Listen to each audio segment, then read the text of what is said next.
My beloved brother, my dearest sister, my friend, I want to ask you something, a question your heart may have whispered in the quietest hours of the night. Have you ever stood in prayer, your hands raised, your lips forming the words, but felt a deep, hollow space between you and the heavens?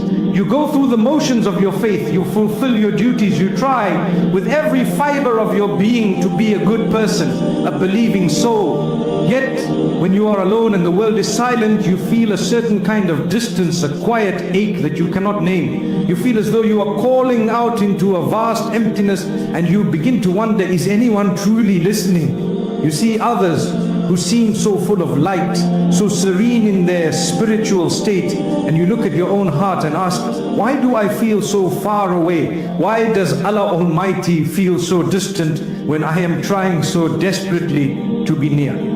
If this feeling resonates with you, I want you to take a gentle breath. I want you to know that this message right here, right now is for you. This feeling does not make you a hypocrite. It does not make you weak. And it certainly does not mean that Allah Almighty is displeased with you. In fact, it may mean the complete opposite. What if I were to tell you that this painful sense of distance is not a sign of your faith failing, but a sign that your heart is truly alive?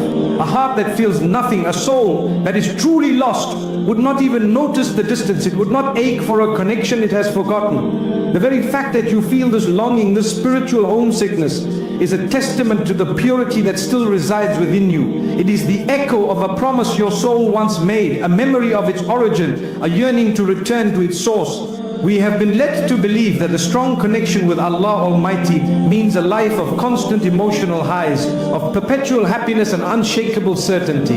We imagine that true believers walk through life in a state of blissful peace, untouched by doubt, sadness or confusion. But this is a beautiful misunderstanding. The stories of the most beloved people to Allah Almighty, the prophets and the righteous, are filled with moments of profound human struggle. They felt sorrow, they felt fear, they felt the weight of their loneliness. They turned to their Lord, not with perfectly composed speeches, but with trembling lips and tear-filled eyes, asking for strength, for guidance, for just a glimmer of hope to keep going. Their vulnerability was not a sign of spiritual weakness. It was the very pinnacle of their sincerity and their profound trust in Allah Almighty.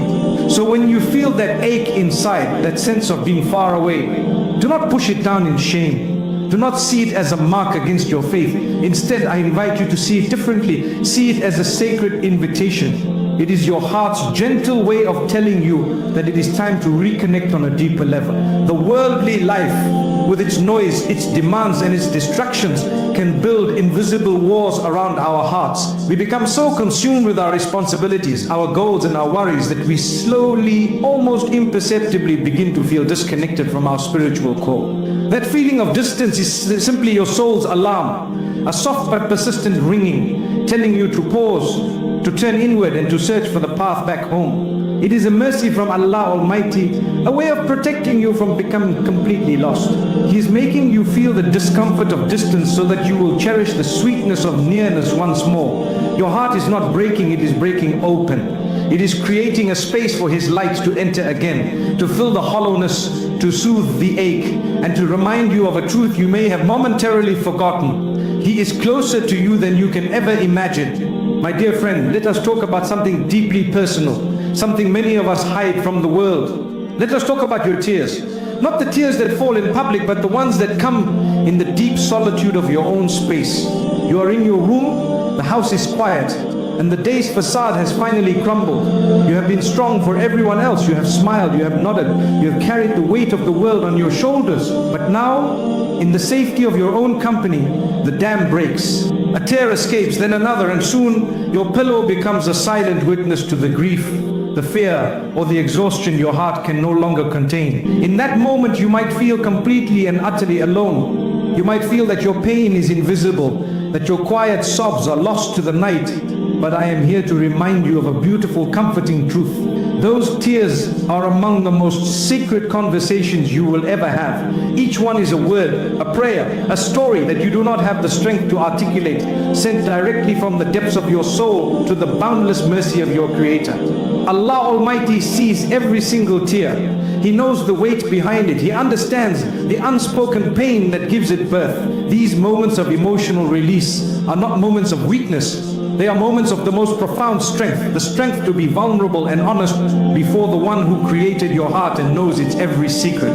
You are not falling apart. You are falling into the hands of the one who can piece you back together. In a world that often demands we be strong, stoic and unshakable, choosing to let go and cry is an act of courage. It is an admission that you cannot do this alone, and that is the beginning of true reliance on Him. Prophet Jacob, after losing his beloved son, did not suppress his grief. He did not pretend to be unaffected. He turned his face towards the heavens and declared that he only complained of his sorrow and his sadness to Allah Almighty. Think of the beauty in that. He understood that his heart was created by Allah Almighty, and so its pains could only be truly healed by Him. Your heart is no different. Your sadness has a right to be felt, to be acknowledged, and to be presented to the only one who can transform it into peace. So do not be ashamed of your tears. Do not wipe them away in haste, thinking they make you less of a believer. They are proof that your heart is soft. A hard, heedless heart does not weep.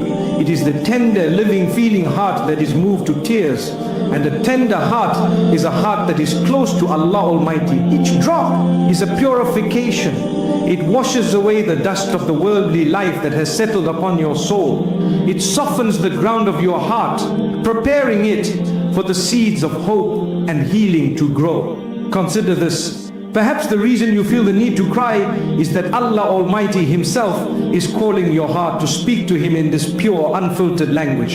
He's inviting you to lay down your burdens, to release the pain you have been carrying so bravely but so heavily. He wants you to experience the relief that comes after the storm, the quiet calm that settles in the soul after it has been cleansed by tears.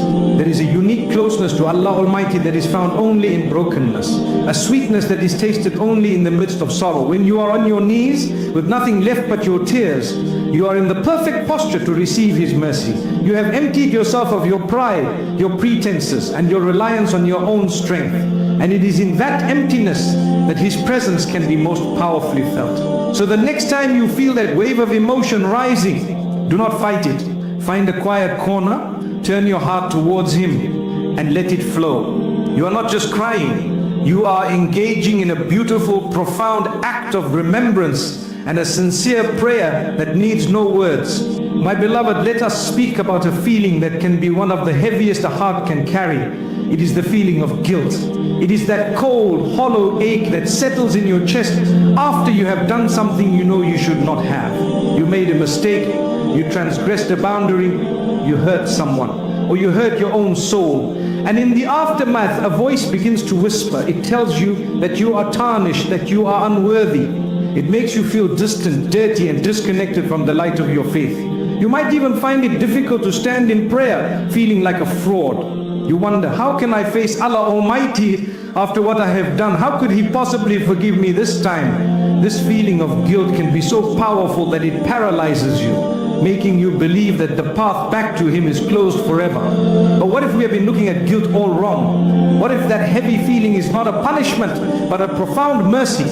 What if it is not a wall separating you from Allah Almighty, but a sacred echo, a signal from your soul that it knows it has strayed and wants to find its way back home? Think about it. A person whose heart is truly sealed and lost feels no guilt.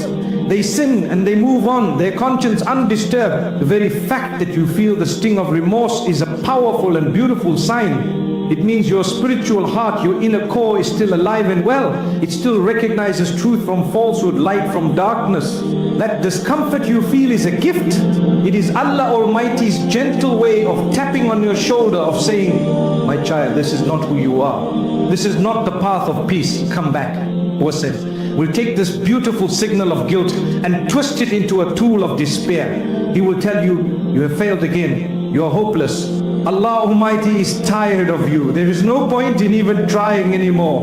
And this is His greatest trick. He wants you to become so lost in the shame of your sin that you forget the boundless, infinite nature of your Lord's mercy.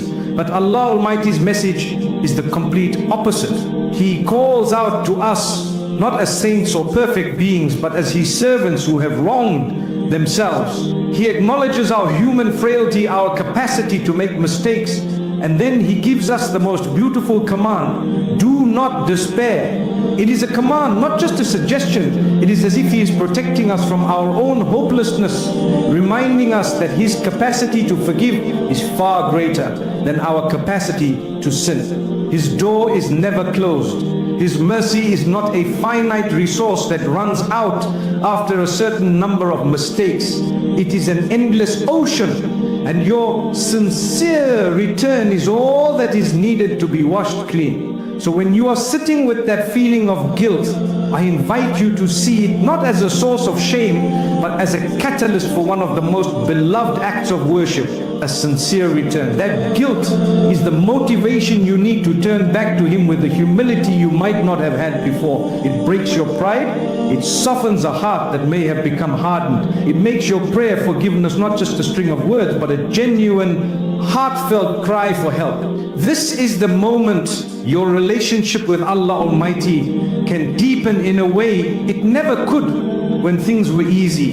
You are no longer approaching Him from a place of self-righteousness, but from a place of complete and utter need. And Allah Almighty loves a servant who comes to Him in this state. He loves the broken heart that seeks to be mended by Him. He loves the tearful admission of fault and the quiet promise to try again. Do not let yourself be trapped in the past. Your sin was a moment, but His mercy is eternal. Acknowledge your mistake, feel the remorse, and then turn that guilt into a beautiful, hopeful prayer. Ask for His forgiveness, and then, most importantly, believe that you have been forgiven. For the promise of our beloved Prophet Muhammad, peace be upon him, is true. The one who returns from a sin is as pure as one who has never sinned at all. My friend, there is a state of the heart that can be even more confusing than sadness or guilt. It is the state of emptiness. It is a profound spiritual stillness, a quiet numbness where you feel disconnected not only from others but from the very acts of worship that once brought you comfort. You stand for prayer and your mind wanders. You recite the words, but they feel like empty shells devoid of meaning or impact. You raise your hands to make a personal prayer and you cannot find the words or even the feeling to convey what is in your heart. It feels like you are going through the motions, a spiritual automaton, and a deep sense of unease settles in. You start to question everything. Is my faith gone? Have I become a hypocrite? Why do I feel nothing when I should be feeling everything? This spiritual dryness can be one of the most isolating and frightening experiences for a believer, because you do not even know where to begin to find your way back. If you are in this place right now or have ever been, I want you to know that you are not alone in this landscape. This is a known terrain on the spiritual path, a valley that even the most righteous of souls have had to walk through. It is a test, but not in the way we might think. It is not a test of your emotional capacity. It is a test of your sincerity and your steadfastness. It is easy to worship Allah Almighty when your heart is overflowing with love and spiritual sweetness. It is easy to pray when tears flow freely and you feel an electrifying connection. But the true measure of your commitment, the true depth of your belief, is often revealed in these quiet, dry seasons. It is in the choice to show up even when you feel nothing. It is in the decision to stand on your prayer mat when your heart feels like a stone. It is in the whispering of His name even when your soul feels barren. This is an act of the most profound love. It is telling Allah Almighty, "Oh my Lord, I am not here for the feelings. I am not here for the emotional high. I am here for you. My feelings are fickle and they change like the seasons, but you are the eternal, unchanging reality. So I will continue to show up for you whether I feel soaring in the heavens or crawling through a desert. My worship is not conditional upon how I feel. It is a testament to my belief in you." This is a level of spiritual maturity that is forged only in the crucible of such tests. Allah Almighty is teaching you to detach your faith from fleeting emotional states and to attach it to the unshakable truth of His existence and His right to be worshipped. He is purifying your intention, making sure you are seeking His face and not just the comfort that His remembrance can bring. Furthermore, do not underestimate the value of your deeds in these moments. The Prophet Muhammad, peace be upon him, taught us that the most beloved deeds to Allah Almighty are not necessarily the grandest or most emotionally charged ones, but those that are done consistently, even if they are small. Your 2 units of prayer offered with a tired, empty heart may be heavier on the scales than 100 units offered in a state of spiritual ecstasy, because it required more from you. It required a deeper level of commitment, a conscious choice to obey and to trust in the face of inner emptiness. Allah Almighty sees your struggle. He sees the effort it takes for you to unroll your prayer mat. He hears the prayer you whisper, even when it feels like it does not travel past your lips. He is not judging the quality of your emotional performance. He is witnessing the sincerity of your effort. So be gentle with yourself in these seasons. Do not force feelings that are not there. Simply continue with your small, consistent deeds. Keep your tongue moist with a simple remembrance. Open the Quran, even if you only read a single verse. Your job is to keep planting the seeds. The rain, the growth, and the blossoming are in His hands. This season of stillness will not last forever. It is simply a quiet, fallow period, allowing your soul to rest and strengthen its roots, preparing you for a spring you cannot yet see. My dear brother, my dear sister, in this age of endless scrolling and curated perfection, there is a subtle poison that can seep into our hearts almost without us noticing. It is the poison of comparison. You are living your life, trying your best, being patient with your struggles, and then you see it. You see a friend's announcement of a marriage. You see a colleague's promotion. You see pictures of a seemingly perfect family, a beautiful home, a life filled with ease and blessings that you have been praying for. And in that moment, a shadow falls over your heart. A quiet, painful thought emerges. Why them and not me? What am I doing wrong? When will it be my turn? This feeling is often followed by a wave of guilt. We feel ashamed for feeling a pang of jealousy or sadness at someone else's good fortune, believing that it makes us a bad person, a poor believer. First, let us be clear. Feeling this way does not make you a bad person. It makes you a human being. We were created with these emotions. The feeling of wanting what another has or feeling a sense of lack in our own lives is a natural human response. The true test is not in the initial feeling itself, but in what we choose to do with it. Do we allow it to fester into bitterness, resentment, and envy? Or do we use it as a powerful signal from our soul to turn back to Allah Almighty and recalibrate our perspective? The choice we make in that moment is what defines our faith and shapes our character. The path of despair is to dwell on what others have, allowing it to diminish our gratitude for what we have. But the path of faith is to see the blessings in others' lives and use it as a catalyst for our own heartfelt, sincere prayer. Instead of letting that feeling of comparison pull you down, I invite you to transform it into an act of worship. The moment you feel that pang in your heart, catch it, acknowledge it without judgment, and then turn it immediately into a prayer.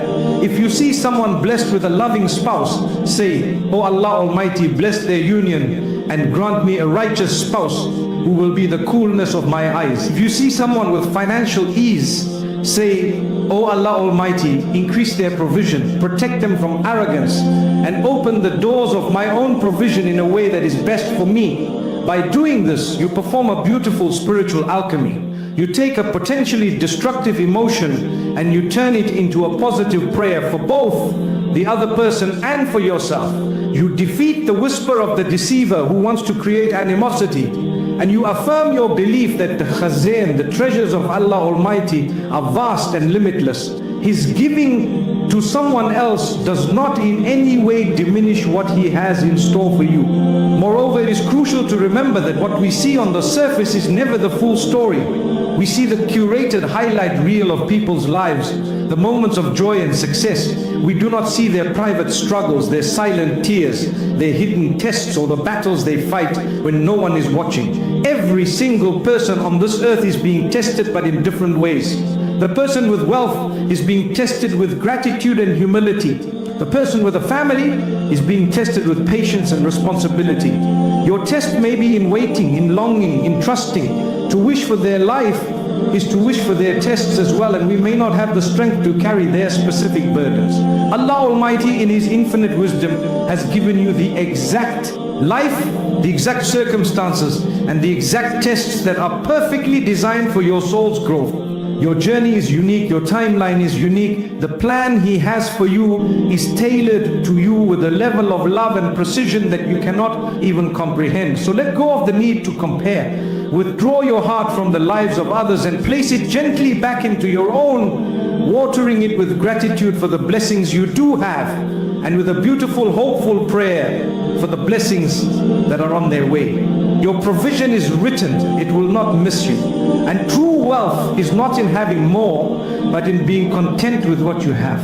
My dearest friend, there is a whisper that often visits us in the dead of night, when the world is asleep and our minds are left to wander. It is the whisper of fear. Fear of the unknown, fear of the future. The questions circle in our minds, relentless and unsettling. What if I never find a spouse? What if I lose my job? What if I fail again? This fear can be a heavy cloak wrapping around our hearts and constricting our breath. It steals the joy from our present moment and casts a long, dark shadow over the potential of our future. We might even feel a sense of spiritual failure, believing that a true believer should not feel such anxiety, that our fear signifies a lack of trust in Allah Almighty. But I want to gently propose a different way of seeing this. Your fear does not mean your faith is weak. It simply means you are human. You are a fragile being in a vast and unpredictable world. To feel fear is to acknowledge your own limitations, your lack of control over the grand scheme of things. And in a beautiful power doctrinal way, this acknowledgement of your own powerlessness is the very first step toward discovering true power. It is the doorway to developing one of the most beautiful qualities a heart can possess: a deep, sincere and liberating trust in Allah Almighty. Your fear is not there to break you, it is there to guide you. It is there to make you realize that you are carrying a burden that you were never meant to carry alone. The burden of the future belongs only to Him. Think of the beautiful teaching of our beloved Prophet Muhammad, be upon him. He told us that if we were to truly trust in Allah Almighty with the trust He deserves, He would provide for us just as He provides for the birds. They leave their nests in the morning with empty stomachs, with no certainty of where their food will come from. They do not have pantries or savings accounts. They have only their instinct to fly and their innate trust in their Creator. And they return in the evening, their needs fulfilled. This does not mean the bird stays in its nest and waits for food to appear. It still has to do its part. It has to stretch its wings and fly. In the same way, we are asked to do our part. We make our plans. We study for the exam, we apply for the job, we seek out a suitable spouse, we take our camel. But after we have done our part, we must learn to release the outcome. We must hand over the results to the one who has a perfect plan, a plan that is far more beautiful and wise than anything we could ever conceive for ourselves. Your anxiety often comes from a place of wanting to control the uncontrollable. You want a guarantee, you want a clear roadmap. But faith is about walking forward even when the path is not fully illuminated, trusting that the one who guides you knows the way. When fear begins to whisper in your ear, use it as your cue to turn to Him in prayer. Speak to Him about your fears, lay them out before Him. Say, "Oh Allah Almighty, I am scared. I do not know what tomorrow holds. I feel weak and uncertain. I am placing my future, my hopes, my worries and my entire being into your hands. For you are the best of planners. You are sufficient for me." This act of consciously handing over your fears is transformative. You will feel a weight lift from your shoulders. It does not mean the challenges will magically disappear, but it means you are no longer facing them alone. You are now facing them with the quiet confidence that the Lord of the worlds is by your side. Remind your heart of His promise. He is enough for anyone who trusts in Him.